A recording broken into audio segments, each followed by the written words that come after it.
Selamat berjumpa kembali. Saya akan membawakan renungan untuk hari Minggu ke-26 tahun A. Pembaharuan diri jangan ditunda. Kita selalu ada dan hidup bersama orang lain. Dalam kebersamaan itu ada banyak hal yang menggembirakan. Juga ada hal yang menyedihkan. Itulah dinamika hidup. Hal-hal yang menggembirakan terjadi kalau setiap orang berhasil membina relasi yang baik dengan sesama sebagai ekspresi relasi yang baik dengan Tuhan dan diri kita sendiri. Relasi yang baik menghasilkan banyak hal yang luar biasa dalam hidup, apapun model dan pilihan hidup yang kita ambil. Tetapi sisi lain kehidupan bersama, ada juga hal yang menyedihkan terjadi. Pengalaman menyedihkan umumnya terjadi karena relasi yang rusak. Relasi yang tidak baik antara kita dengan sesama. Inilah wujud konkret dari relasi kita yang rusak dengan Tuhan dan diri kita sendiri.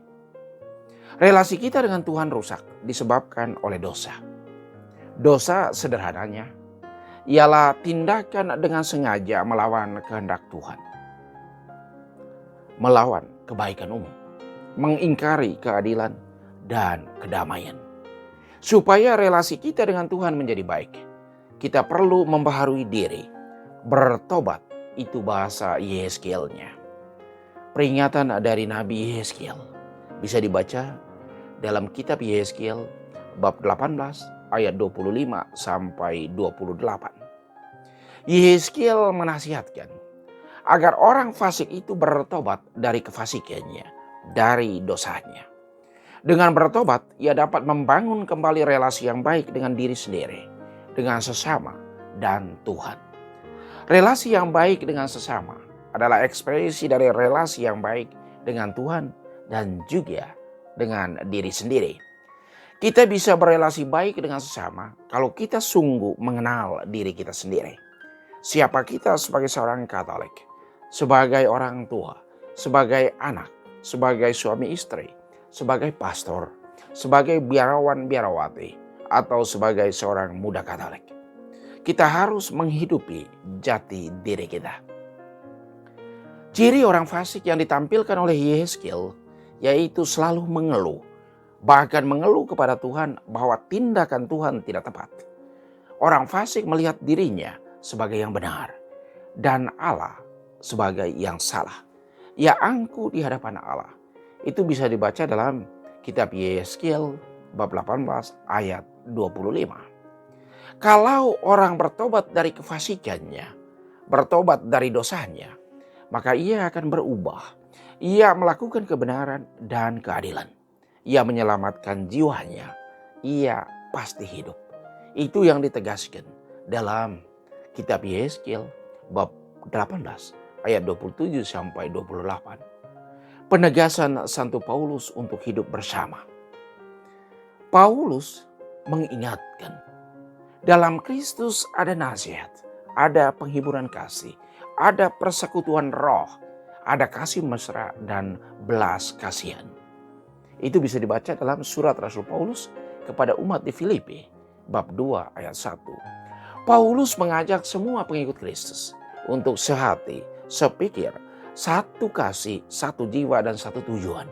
Tidak mencari kepentingan sendiri atau pujian yang sia-sia.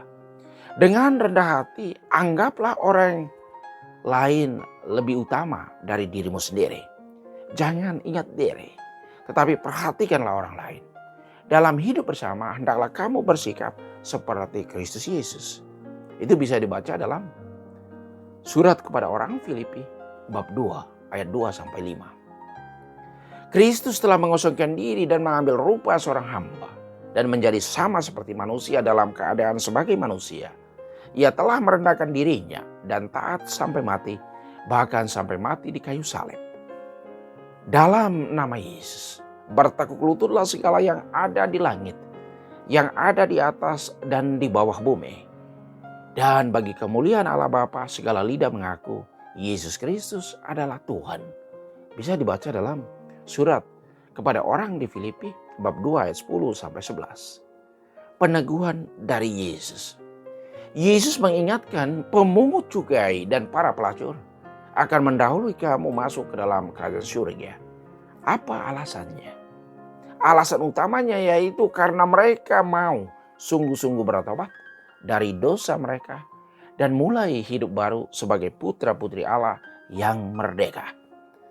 Kenakalan, kesalahan, dosa, dan bahkan kejahatan yang disadari bahwa itu tidak baik, kemudian disesali, lalu diubah, lalu bertobat, hasilnya akan menjadi berkat yang luar biasa bagi hidup seseorang. Ia akan memulai sesuatu yang baru, memutuskan mata rantai dosa, dan melakukan perubahan ke hal yang baik. Ia menjadi orang yang bebas dan merdeka dari kekelaman dosa.